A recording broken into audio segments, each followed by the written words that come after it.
na po ang ating mga ingredients. For may bulanglang, ayan, may kamote, meron po siyang saluyot, may labong, meron siyang talong, may okra. Ayan po. Very simple, bulanglang lang po yan mga madam. Kasi nga tag-ulan. So, magtitinolang chicken tayo dahil nga maulan. Ayan. Meron din po tayong Bicol Express. Okay. Hindi masyadong maanghang po yan. And then po yung ating pang tinola. Ayan, again, very simple lang mga madam. See you later! Hello, good morning mga Suki Loves dyan! Hello, kumusta sa po kayong mga madam ko na always na sumusubaybay sa aking munting vlog. So, ang aking pong isi-share na menu for today ay Bicol Express, tinolang manok, at saka bulanglang or binagaongang gulay. Tag-ulan po kasi dito, so kailangan natin laging may sabaw. Alam nyo na, diba? So, I hope na step by step masundan nyo po ang aking ginagawa. Mag-start na po tayo mga madam. Kaya nyo po muna palang batiin po kayo ng Blessed Thursday po sa inyong lahat mga madam. Okay, let's start! So, ayan po, pinainit ko na yung ating dalawang kawali. This is for Bicol Express and this is for our tinola. So, let's start. So, ating pong maglagay tayo ng konting oil para sa ating Bicol Express. And then, para sa ating tinola.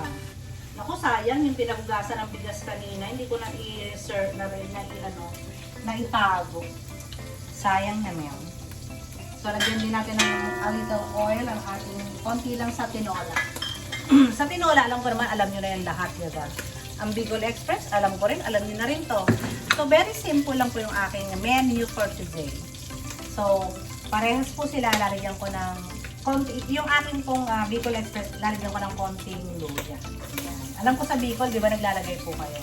And then, yung marami ay ilalagay ko sa tinola. Diba? Luya pa more. So, ito yung sa ating Bicol Express. And ito naman sa ating tinola. Siyempre, kailangan po ay ating i-golden brown ang bawat isa. Yan. Sabay-sabay tayo. Kailangan sabay kasi, yung hinuhuli ko po yung gulay kasi di ba madali lang naman yung patalbog na luto lang naman yung ating bulanglang. Kapakita ko rin po sa inyo yung version ko ng bulanglang. Dapat po yung bulanglang or dininding, parang dininding po yan eh. Lalagyan natin ng inihaw or fried fish. Pero hindi ko lalagyan kasi ang mahal ng isda. Baka mamaya masyak ang ating mga suki sa ulam. Bakit ang mahal ng gulay? So, magtiis mo ng walang prito. Ito muna tayo sa mga simple at affordable na ulam. Diba? Ayan. So, sila po ay brown na. Lagyan naman natin ng garlic. Again, huwag tipirin pagdating sa garlic para malasa po ha mga madam. Huwag magtipid sa ating mga ganyan. Kailangan generous po tayo sa paglalagay ng mga bawang sibuyas or luya. Sapagkat may magandang dating sa ating kalusugan, di ba? Ilaga nga lang po yan, is gamot na, di ba? What for para isasama natin lagi sa ulam. So, gisa-gisa. Gisa pa more. Kailangan medyo light brown. Light brown, huwag naman golden. Light brown. Light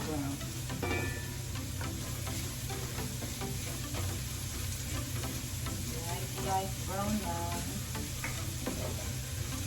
Ganito po ba kayo magluto ng tinola or Bicol Express?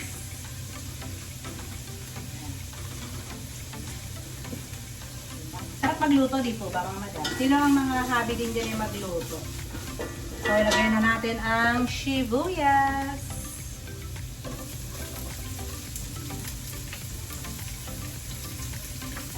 Mahal ng sibuyas ngayon. Medyo magtipid ng konti. Kanina magtipid, ngayon magtipid. So, tinara ko to para sa aking bulang-lang. Sobrang ginto po ngayon, hindi po ba? Ginto. Sabay-sabay ang pagluluto.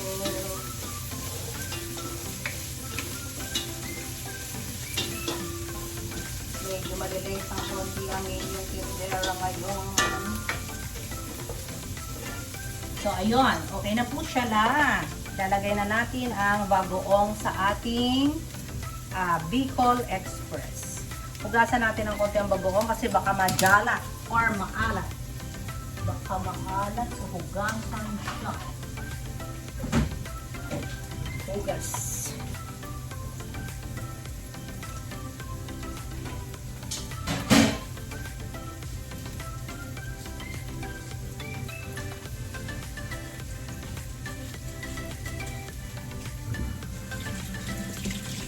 Hugasan niyo po yung bagoong ha, para siguradong malinis. Siyempre baka dinada po kayo ng mga langaw-langaw yan. Hindi po ba? At hugasan para mabawasan ang hawak. Para hindi kayo magkasakit. So ayan na yung alamang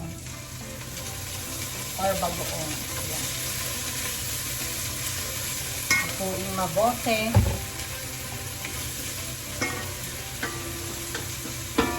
Lagay ko na yung chicken ng madam. Chicken.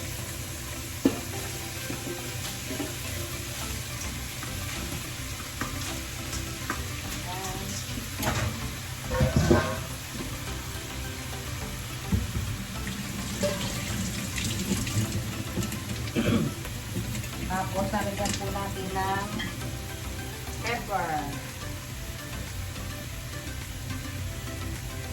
And then, nalagyan po natin ng patis.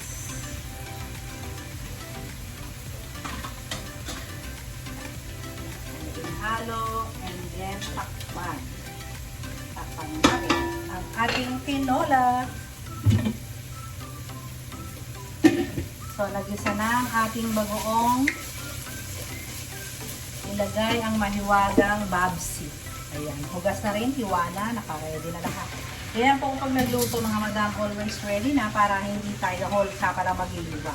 Para din mabilis ang ating trabaho. Diba? Bago pumunta sa kalan, hiwain muna lahat. So, ayan po siya. Siya muna ay ating lulutuin sa sarili niya. Huwag natin lalagyan ng water. Hayaan po natin siya masangkot sa dyan. Yan ang secret. Okay? Sa una, simula lakasan ng apoy. Pag kumulo na, hihinaan. Yan. The secret. Takpan. Ayun. So, see you later. Balikan ko po kayo. A few minutes later. I'm back. So, ito na. Okay na si tinola. Nasangkot siya na natin. Ilalagay na po natin ang ating sayote. Siyempre, pag nilagyan ng sayote, ganyan rin po natin ang sabaw. Para isang pakulo na. Kailangan maraming sabaw. At takpang muli. Ayan, lalakasan natin yung apoy. Diba? So, check natin yung ating Bicol Express. So, ayan mga madam, nagsabaw po siya. Nagsabaw. So, again, ang sabi ko nga, lulutuin natin siya dyan ng slowly. Slow cook. Para masarap. Walang tubig po ito mga madam ha. Sa yung sarili niyang katas, doon po siya talaga niluluto. So, konting tiyaga. Pag may tiyaga, may Bicol Express. Balikan ko po kayo again. A few inches later. I'm back mga madam. Ayan, nakita niyo naman, parehas na silang kumukulo. Laging ganito ang gagawin niyo para hindi kayo mapasok. Yan, kumukulo na siya mabuti. So, si tinola. Tignan natin kung luto na yung ating sayote. So, ayan. Okay na si sayote. Ngayon, lalagay na natin ang daon ng sili at malunggay. Always put this vegetable kasi masustansya. So, lagyan natin siya. And, siyempre, ayan. Pakuluan lang at okay na. Luto na ang ating tinolang manok. Okay? Hindi siya tatakpan pa rin yung malabog yung gulay. Para fresh pa rin ang kulay niya. And then, ito namang, ay, matay. And then, ito naman pong ating Bicol Express. Nilagyan ko na siya ng isang gata. Kanina. Nilagyan ko po ng gata yan kanina. Kita nyo, malambot na po siya. And then, ilalagay natin ang maraming chili. Green po. Chili green. Hindi ko siya masyadong aangang kasi mga bata kumakain po. Ang mga suki ko may mga anak, diba? So, ayan. Lagay natin siya. Ito na po yung last touch niya, mga madam. And then, lagyan natin siya ng konting pepper. Para mas, yan yung pinakaanghang na lang niya, pepper. Alam ko, iba dyan gusto sa Bicol Express, kaya nga Bicol Express maanghang. Ito po, hindi pwede kasi nga, yung mga suki ko, may mga bata, diba? May mga anak. So, baka hindi po nila makayanan ng anghang. So, wala tong extender, kundi sili lang. Ayan. Pure pork po yan. Kitang-kita nyo naman. And then, lalagyan natin siya ng kakang gata. The last touch po, mga madam. The last touch. So, lagyan natin ng konting water. Para hindi naman sayang yung ano. Konting water. Sayang kasi.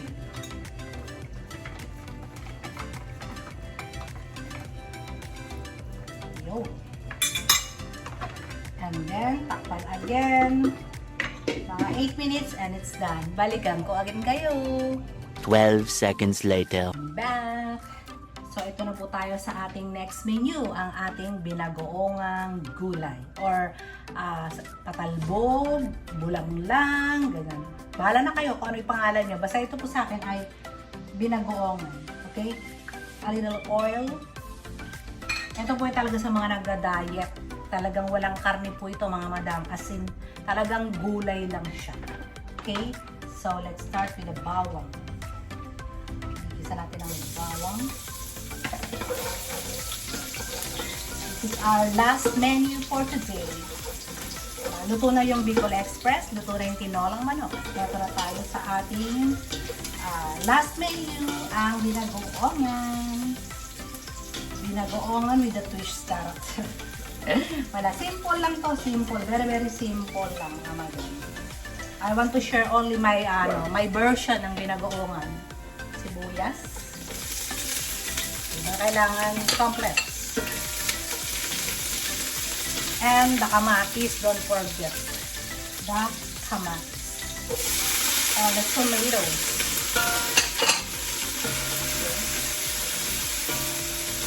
Tomatoes. Gusto ko po lutong-luto yung kamatis. Kasi iyan yung magbibigay ng aroma. Aroma daw. Yan ang magbibigay po talaga ng lasa. Actually, dapat mas maraming kamatis. Kaya baka umasim. So, sakto lang itong nilagay ko 3 pieces na kamatis. Saka mahal po. Ginto ang kamatis ngayon. So, tipid-tipid pag my time. Okay? So, ayan siya. Isa-isa ang kamatis. Didiin-diin natin para maluto siya. Ayan. And ang final ay ang bagoong. Lulutuin natin siya sa bagoong, mga madam. Ito ay kukunti na lang. Dilagyan ko na lang ng tubig. So, ayan.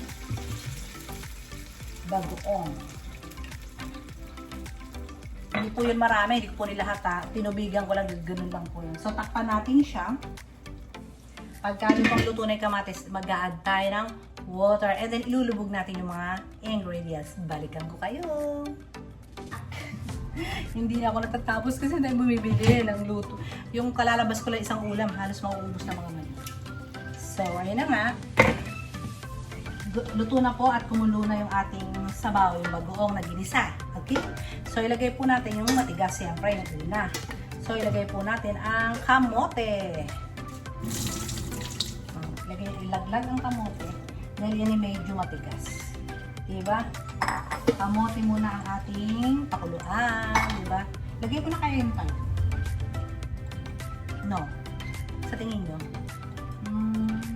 Teka, isang kulo lang yun. Kamote.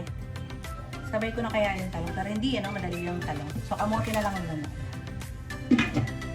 Tapos, isasabay natin susunod natin ang talong, and then sitaw, sitaw, saluyot. Sino may gusto ng saluyot? At yan. Sitaw, saluyot pinagsabay ko. At syempre, hindi mawawala ang okra. At hindi mawawala ang main ingredients sa labong. Labong pamors. Lagay ko na kaya yung labong. Sabay ko na sa kamote pala. No? Lagyan natin labong. Ang labong. Wow. Ang labong.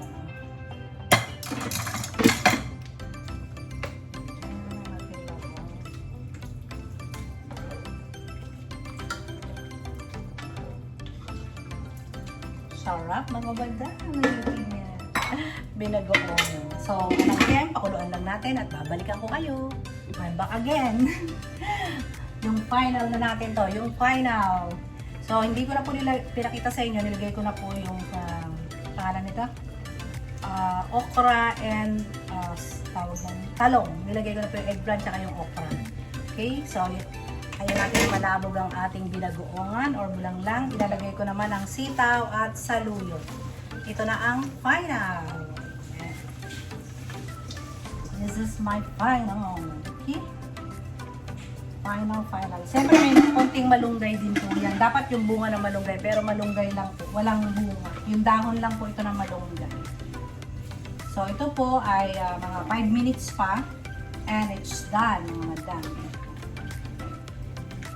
5 minutes, okay na po yung ating bulanglang. Sarap nito kung may inihaw, mga madam na isda. Diba? Masarap siya kung may inihaw. So, ayan mga madam. Pakuluin ko lang to. And I'm done. So, sana po nagustuhan nyo ang aking isinyer for today na Bicol Express, tinolang manok, at saka ang aking bulanglang. My own version. Alam ko, iba-iba tayo ng version. Dapat po yan, meron nga yung bulaklak ng kalabasa, di ba gano'n? So, incomplete siya kasi nga, mahal ang mga bagay-bagay. At saka mura lang po lang naman po kasi tinitinda yan. Pang tinda, yung hindi po nakakalam, ako po yung nagtitinda ng ulam. So, kailangan i-level natin sa mga bagay-bagay, di po ba? So, nasa sa inyo yan. Kung gusto niyo siyang i-enhance pa siya kung anong gusto niyo ilagay. Nasa sa inyo po yan. Kung saan kayo masaya, iyon ang gawin natin. Hindi po ba? So, that's all for today. Thank you very much sa inyong panonood. At kung nagustuhan niyo po, please subscribe naman, paki-likes and share. Thank you very much po. God bless us all and stay healthy always. Bye!